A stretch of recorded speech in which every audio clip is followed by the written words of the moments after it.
Capítulo 5. A obediência do Filho. Tende em vos o mesmo sentimento que houve também em Cristo Jesus, pois ele, subsistindo em forma de Deus, não julgou como usurpação ser igual a Deus.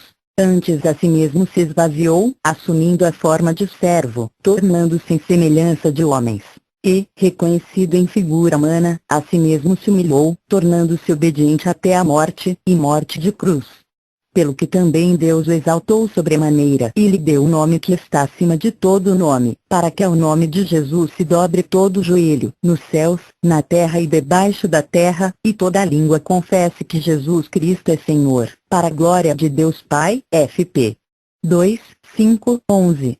Ele, Jesus, nos dias da sua carne, tendo oferecido, com forte clamor e lágrimas, orações e súplicas a quem o podia livrar da morte, e tendo sido ouvido por causa da sua piedade, embora sendo filho, aprendeu a obediência pelas coisas que sofreu e, tendo sido aperfeiçoado, tornou-se o autor da salvação eterna para todos os que lhe obedecem. Hb. 5, 7, 9.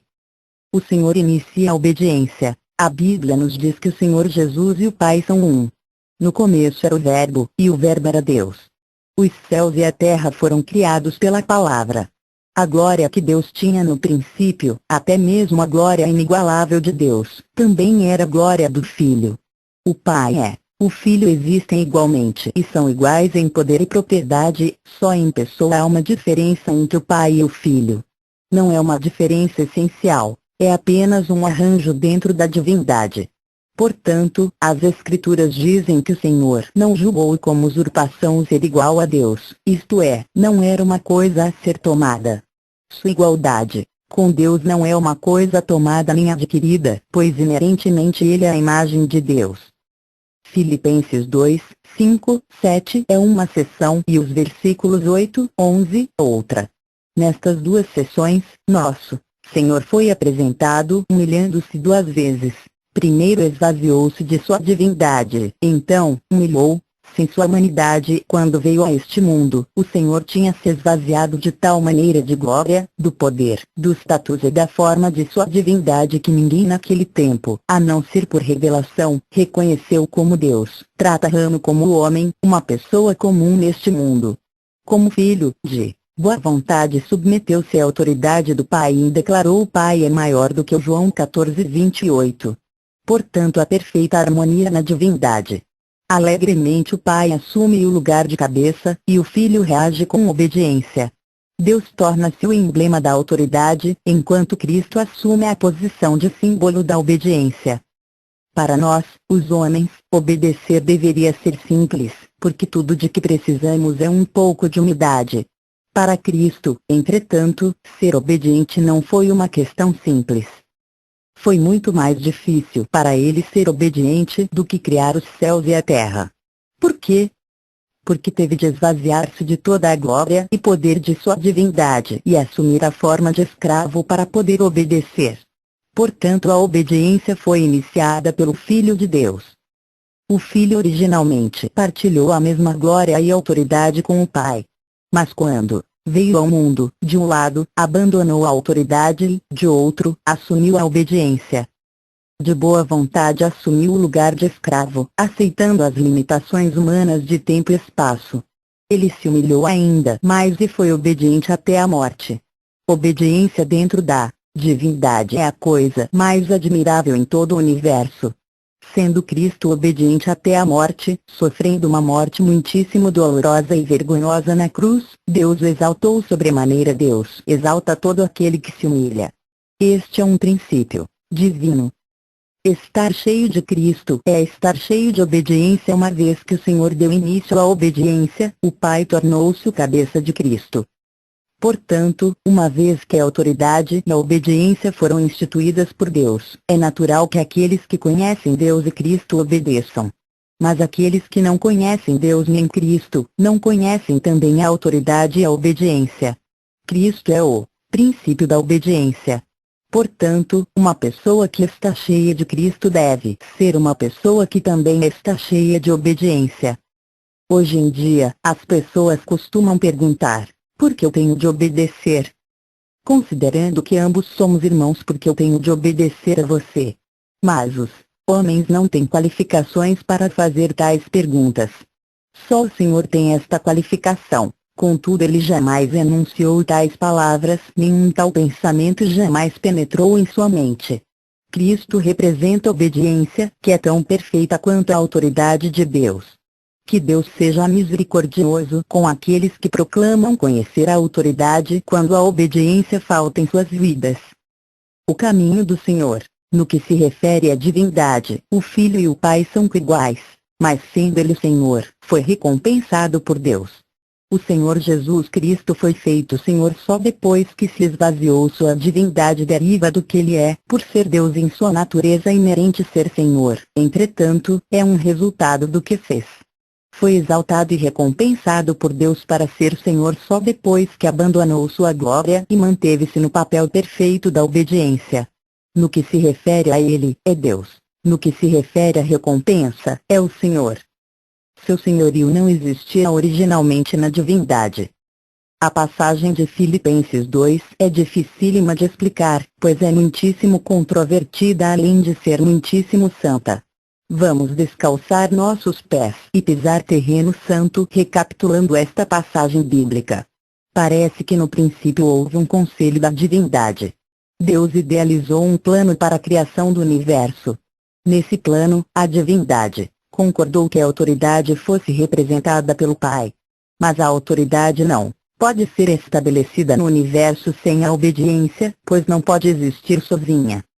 Portanto, Deus tende a encontrar a obediência no universo.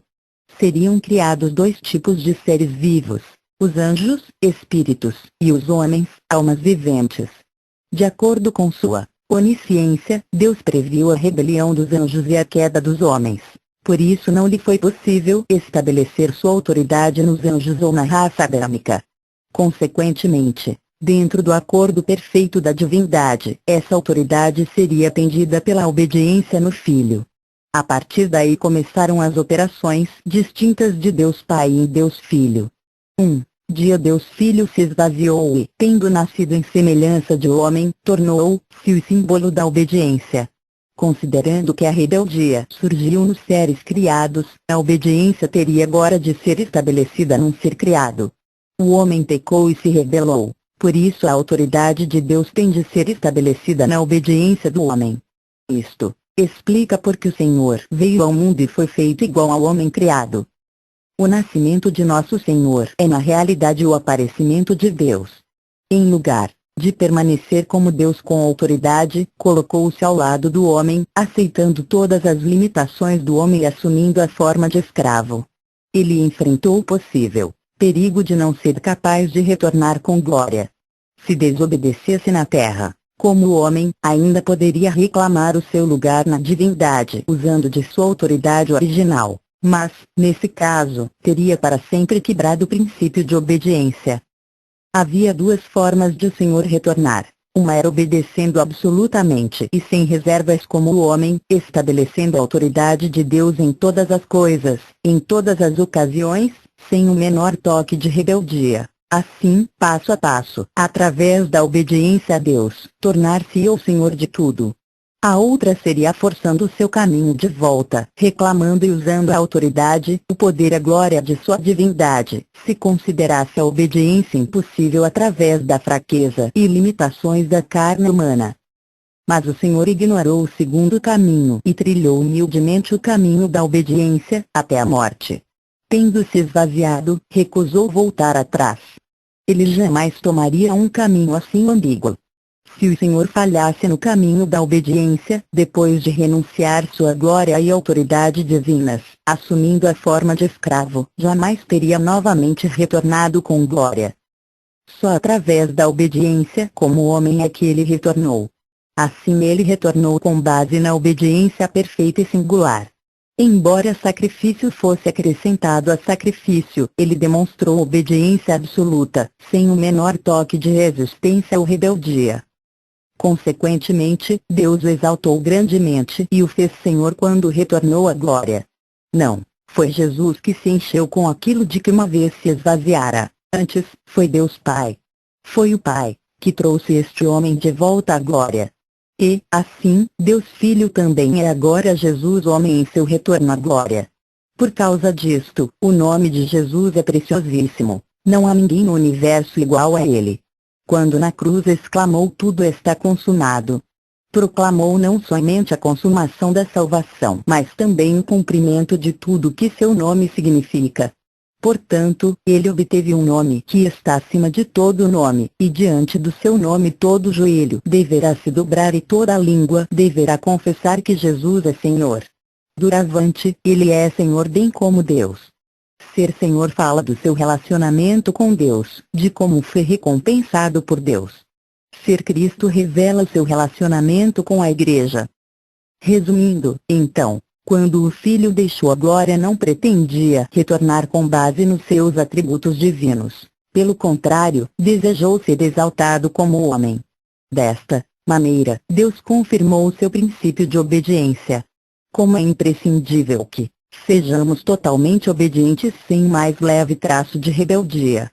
O Filho retornou ao céu como homem, foi exaltado por Deus depois que obedeceu na semelhança de homem. Vamos encarar este grande mistério da Bíblia. Quando se despediu da glória e se revestiu da carne humana, o Senhor determinou não regressar por virtude de seus atributos divinos. E tendo jamais dado o menor sinal de desobediência, foi exaltado por Deus com base em sua humanidade. O Senhor abandonou a sua glória quando veio, mas quando retornou, não só recebeu de volta essa mesma glória, mas recebeu ainda glória muito maior. Que nós também tenhamos esta mente que havia em Cristo Jesus. Vamos todos trilhar o caminho do Senhor e nos apegar à obediência, tornando muito mais este princípio da obediência. Sujeitemo-nos uns aos outros. Tendo uma vez entendido este princípio, não teremos dificuldade em discernir que nenhum pecado é mais sério do que a rebeldia e nada é mais importante do que a obediência. Só no princípio da obediência podemos servir a Deus. Só obedecendo como Cristo obedeceu podemos reafirmar o princípio divino da autoridade, pois a rebeldia é a operação do princípio de Satanás. Aprendendo a obediência através do sofrimento em Hebreus 5:8, somos informados que Cristo aprendeu a obediência pelas coisas que sofreu. O sofrimento exigiu obediência do Senhor. Por favor, observe que ele não trouxe obediência a esta terra. Ele a aprendeu, e o fez através do sofrimento. Quando encontramos o sofrimento, aprendemos a obediência. Tal obediência é verdadeira. Nossa utilidade não fica determinada através do nosso sofrimento, mas pelo tanto de obediência que aprendemos por meio desse sofrimento. Só os obedientes são úteis para Deus. Enquanto nosso coração não for amolecido, o sofrimento não nos abandonará. Nosso caminho passa por muitos sofrimentos. Os que amam os prazeres e as coisas fáceis são inúteis para Deus. Vamos, portanto, aprender a obedecer no sofrimento. A salvação torna as pessoas obedientes e também alegres. Se nós só buscamos a alegria, nossas propriedades espirituais não serão abundantes, mas aqueles que são obedientes experimentarão a abundância da salvação. Não vamos transformar a natureza da salvação. Vamos obedecer, pois nosso Senhor Jesus, tendo sido aperfeiçoado pela obediência, tornou-se a fonte de nossa salvação eterna. Deus nos salva para que possamos obedecer à sua vontade. Se travamos conhecimento com a autoridade de Deus, descobrimos que a obediência é fácil e que a vontade de Deus é simples, porque o próprio Senhor sempre foi obediente e nos transmitiu esta vida de obediência.